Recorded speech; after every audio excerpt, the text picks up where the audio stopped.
শয়তানদের যারা গুরু, শয়তানদের যারা নেতা, সবগুলো কি শিকলে আবদ্ধ ছিল।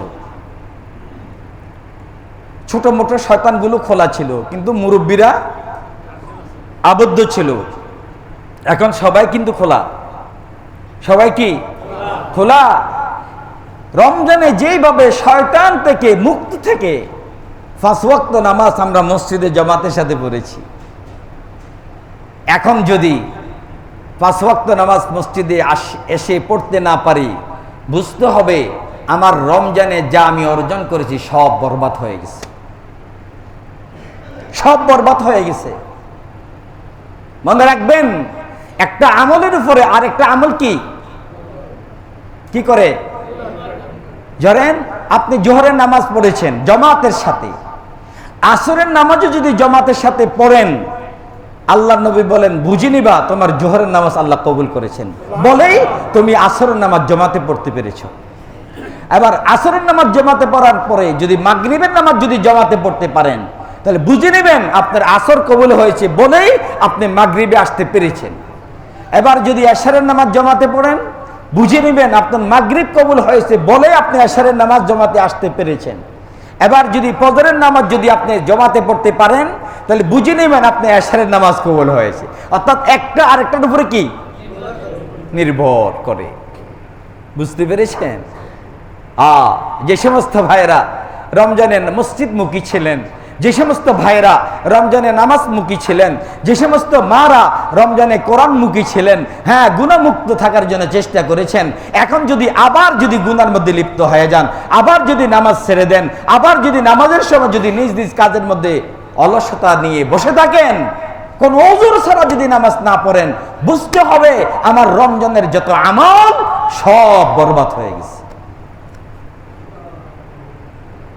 আল্লাহ আমাদেরকে বুঝদান করুন। আল্লাহ রাব্বুল আলামিন বলেন, ইন্নাশ শাইতানা লাকুম আদুউন ফাত্তাখিদুহু আদুওয়া। আমার বান্দারা, নিঃসন্দেহে শয়তান তোমাদের দুশমন, সুতরাং শয়তানকে কখনো তোমরা বন্ধু বানাইও না। শয়তান কখনো তোমাদের বন্ধু নয়। কেননা ইন্নামাশ শাইতানু ইন্নামা ইয়াদউ হিজবাহু লিয়াকুনা মিন আসহাবিস সাঈর। শয়তান কখনো মানুষকে ভালো কাজের জন্য আদেশ দেয় না। শয়তান সব সময় মানুষকে জাহান্নামের দিকে ডাক দেয়, আপনি টের পান না। আপনি আল্লাহ রাব্বুল আলামিন কোরআনের মধ্যে বলেন, যখন শয়তান লানত হয়ে গেছে, তখন শয়তান আল্লাহকে বলে ফাআনজিরনি ইলা ইয়াউমিদ্দিন, আল্লাহ আমাকে কিয়ামত পর্যন্তের জন্য আমাকে সুযোগ দেন। আল্লাহকে সুযোগ দিলাম। এবার শয়তান আল্লাহর সাথে কসম দিয়ে বলে ফাকাসামা, আর শয়তান নিজে আল্লাহর কাছে কসম দিয়ে, আল্লাহ আমি তো সিরাতে মুস্তাকিমের মধ্যে বসে থাকবো, তোমার বান্দার ডান দিকে ঢুকা দিব, বাম দিকে ঢুকা দিব, সামনের দিকে ঢুকা দিব, পেছনের দিকে ঢুকা দিব। ধরেন আপনি ঘর থেকে বের হচ্ছেন, মসজিদে আসবেন, আপনার সামনে আইসা শয়তান এই আরে এখনো তো 10 মিনিট বাকি আছে, ওই যে দোকানে একটা লোক কথা বলতেছে, তোকে ডাকতেছে, এই একটু কথা বল। শয়তানে সামনের দিকে আসিয়া আপনাকে ঢুকা দিবে। আপনি 10 টাকা আর সুন্নত পড়তে হবে তো সময় নাই, আপনি রওনা হলেন, এবার বাম দিকে আসবে, এই যে রাস্তায় এই যে ঝগড়া লাগছে, এখানে একটু দেখ, আপনি সেদিকেও আপনি কি করলেন, বুককিপ করলেন না, এবার ডান দিকে আসবে, আসি বলাই এই যে দেখে এখানে একটা মানুষ এই যে হাসতেছে, এই যে মহিলা একটা, এই কি সুন্দর চেহারাটে নারীর চেহারাটা দিয়ে একটু তাকা। শয়তান এবার ডান দিকে এসে আপনাকে ধোঁকা দিবে, আপনার ডান দিকেও আপনি কি বুককিপ করলেন না, এবার পিছনের দিকে ধোঁকা দিবে, পিছনের দিকে আপনি বুককিপ করলেন। আর মসজিদের গেটের সামনে আইসা আপনার যে কোনো একজন বন্ধু, যে কোনো একজন লোকের বলবে এই তারে একটা ফোন দে। মসজিদে আসার গেটের সামনে অনেকে দেখবেন মোবাইল বেজে উঠে, ফোন দে, এরা ফোন আসছে, এই অমুক এই ঘটনা ঘটছে, তাড়াতাড়ি আসো। এখন সে কি করে, নামাজ ছেড়ে ওইখানে দৌড় দেয়, অথচ নামাজ পড়তে না 10-5 মিনিট লাগতো, নামাজ থেকে তাকে শয়তান দূরে সরায়। শয়তান এইভাবে কসম দিয়ে বলছে, আপনার বান্দার ডাইনে বামে সামনে পিছনে আমি ধোঁকা দিব, তাকে জাহান্নামে নিয়ে ছাড়বো। আল্লাহ বলছেন ইল্লা ইবাদিকাস সালিহিন, তুই ধোঁকা দিবি তো, কিন্তু আমার খাঁটি যারা বান্দা তাদেরকে তুই ধোঁকা দিতে পারবি না। বুঝতে পেরেছেন? এবার আল্লাহ বলেন হে আমার বান্দা শোনো, ইয়া বানি আদম লা ইয়াফতিনান্নাকুমুশ শাইতানু কামা আখরাজা আবওয়াইকুম মিনাল জান্নাহ। ও আদম সন্তানরা শোনো, শয়তান তোমাদের কি পরিমাণ দুশমন জানো নাকি? তোমাদের পিতা মাতাকে কুমন্ত্রণা দিয়ে জান্নাত থেকে বের করে দিয়েছে শয়তান। এই শয়তান তোমাদের দুশমন। ইন্নাশ শাইতানা আদুউম মুবিন, শয়তান তোমাদের প্রকাশ্য শত্রু। খবরদার, নফস শয়তানের কথা শোনা যাবে না, মানুষ শয়তানের কথা শোনা যাবে না, জিন শয়তানের কথা শোনা যাবে না। শয়তান থেকে নিজেকে কি করো? রক্ষা করো। আমার ভাই 10 হয়ে গেছে। তারপরে সালাত ছাড়বো না, এটা একটু আগে বলেছি। আমরা নামাজ রমজান এই পরিমাণ নামাজি ছিলাম, আমরা এখন রমজানের পরে সালাত আর ছাড়বো না। আল্লাহ বলেন হাফিযু আলাস সালাওয়াতি ওয়াস সালাতিল উসতা ওয়া কুমু লিল্লাহি কানিতিন। বান্দা নামাজকে হেফাজত করো। সুবহানাল্লাহ বলেন। ডাইরেক্ট আল্লাহ বলেন বান্দা নামাজ হেফাজত করো, নামাজ সালাতকে হেফাজত করো। সালাত বিহীন আমার জান্নাতে যাওয়া যাবে? যারা কয় নামাজ ছাড়া আমার হিসাবে নিয়ে যাবে, বলে না? আমরা মারফতি মানুষ, হুজুর বুঝবেন না। জোহরের নামাজ পড়ি মক্কা শরীফ, মাগরিবের নামাজ পড়ি মদিনা শরীফ, আসরের নামাজ পড়ি বাইতুল মুকাদ্দাস। আমাদের দেশে কিছু বন্ধ আছে কিনা? যারা নিজেকে শরীয়তি মনে করে, আসলে শরীয়তি না শয়তানি? নামাজবিহীন আল্লাহর জান্নাতে যাওয়া দলিল আল্লাহ বলেন হাফিজু আলাস সালাওয়াতি ওয়াস সালাতিল উসতা। বান্দা নামাজকে হেফাজত কর। আমার জান্নাতে যেতে হলে তোর নামাজ লাগবে। সর্বপ্রথম কিয়ামতের মাঠে নামাজের হিসাব হবে।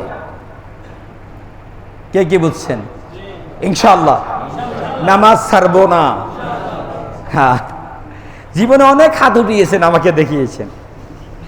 এর পরে কিন্তু আসরের সময় আর নেই। জুমাতে আপনি বলছেন আসরের সময় আসবেন, আসেন নাই। আল্লাহর সাথে ওয়াদা করে মসজিদ থেকে গিয়েছেন, আসেন নাই। আছে কি নাই? এমন অনেক ঘটনা ঘটছে না? এই জন্য হাত উঠাবো না, হাত উঠেন না। আপনাদের আর বলবো না হাত উঠে। নামাজ যদি না পড়েন আল্লাহর জাহান্নামে যেতে হবে, এর মধ্যে সরিষা পরিমাণ সন্দেহ আছে। এবার আসেন, বেশি বেশি কোরআনের তেলাওয়াত। কোরআনের তেলাওয়াত ছাড়া যাবে না। রমজানে কিছু না কিছু আমরা সবাই কোরআনের তেলাওয়াত করেছি। রমজান পার হলে আর আল্লাহর কোরআনটাকে ধরিও দেখে না। আছে কি নাই? রমজান পের হলে আর আল্লাহর কোরআনটাকে কেউ, অনেকে তো আলহামদুলিল্লাহ। ভাই, আপনার সামনে যদি নাও থাকে, প্রতিদিন 1 পৃষ্ঠা হলো কোরআন শরীফ চোখে দেখে, মুখস্থ না, চোখে দেখে 1 পৃষ্ঠা হলো পড়বেন। অথবা আপনি কোরআন পড়তে পারেন না, আপনি কোরআন শরীফটা নিয়ে একটু উল্টাইয়া, একটু আদর করে, এটা আমার আল্লাহর কথা বলে একটু হাত বুলিয়ে আদর করে কোরআন শরীফটাকে রেখে দেবে। এটা গভীর ভালোবাসা। এটা আপনাদেরকে কেমনে বললে বুঝবেন? এই যে কোরআন শরীফ, এটা ডাইরেক্ট আমার আল্লাহর কথা। এটা যতদিন আছে দুনিয়া আছে, এটা নাই দুনিয়া নাই। এটা এই যে ভিতরে যে লেখাটা, এটা একদিন উঠে যাবে। এটাকে নিয়ে একটু আদর করা, বুকে নেওয়া, চুমু খাওয়া, এটার সাথে ভালোবাসা রাখা, এটা আমার প্রেমিক প্রেমিকা। এই কোরআনের সাথে কি রাখা? প্রেম রাখা, ভালোবাসা রাখা। যদি রাখতে পারেন, এই কোরআন আপনাকে আল্লাহর জান্নাতে নিয়ে যাবে। এটা আল্লাহর ওয়াদা। কিয়ামতের ময়দানে কোরআন আপনার পক্ষে সুপারিশ করবে। আর আল্লাহ কোরআনের সুপারিশকে কখনো কি করবেন না, ফেলে দিবেন না। কোরআনের সুপারিশ আপনার পক্ষে, কোরআন কথা বলার সাথে সাথে আপনি জান্নাতি। আল্লাহ যদি বলে কিয়ামতের আল্লাহ, এই আপনার বান্দা আমাকেই বলে নাই, আমি তাকে নিয়ে জান্নাতে যেতে চাই, আল্লাহ বলে নিয়ে যাও। আরে হাদিস শরীফ আর কোরআন, আল্লাহ কোরআনের মধ্যে বলছেন কিয়ামতের ময়দানে আল্লাহ রাসূল বলবেন, হে আল্লাহ, এ আমার বান্দা, আপনি যে কোরআন আমাকে দিয়েছিলেন, আমার কোরআনকে ধরিয়ে দেখেন। আপনার কোরআনকে অবজ্ঞা করেছে, ঘর থেকে কোরআন মসজিদে পাঠিয়ে দিয়েছে। আজকে ঘরে কোরআন শরীফ রাখে আধুনিক মারা। কোরআন শরীফ তো ধরা তো দূরের কথা, পুরান যদি শ্বশুর শাশুড়ি যদি কোনো কোরআন যদি ঘরে রেখে দিয়ে থাকে, তাড়াতাড়ি কাপড় চোপড় দিয়ে বাঁধি মসজিদে পাঠিয়ে দেয়। ঘরে কোরআন শরীফ রাখে না, আছে কি নাই? হ্যাঁ, ও আধুনিক মারা, আধুনিক বউরা, হ্যাঁ, আল্লাহর জান্নাতে এমনিতে চলে যাবা। ডাহা মিথ্যা কথা। আল্লাহর কোরআনকে ঘর থেকে বের করে দিয়া তুমি আল্লাহর জান্নাতে চলে যাবা, না, মিথ্যা কথা। আল্লাহর কোরআনকে ভালোবাসো, যদি পড়তে না পারো পড়ার জন্য চেষ্টা করো। প্রতিদিন 10-20 মিনিট কোরআনের জন্য সময় দাও। কোরআনকে বুকে নাও, কোরআনকে বুকে নাও, কোরআনকে আদর করো। তোমার ঘরে রহমত আসবে, তোমার স্বামী তোমার প্রতি ভালোবাসা বাড়বে, স্বামীর ভালোবাসা তোমার প্রতি বাড়বে যদি তুমি কোরআনকে ভালোবাসো। বুঝতে পেরেছেন? যে সমস্ত মা বোনেরা আজকে আমার জুমার বয়ান শুনছেন, আপনাদেরকে বলছি কোরআনের সাথে সম্পর্ক করেন। আর বেশি বেশি রমজানে যে পরিমাণ আল্লাহর জিকির করছে আমরা জিকির করব। আল্লাহ বলেন, ইয়া আইয়ুহাল্লাযীনা আমানু যকুরুল্লাহা যিকরান কাসীরা ওয়াসাব্বিহুহু বুকরাতান ওয়া আসিলা। বেশি বেশি জিকির করো, সকাল সন্ধ্যা জিকির করো।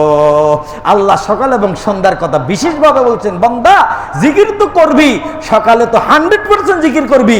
মানে কি?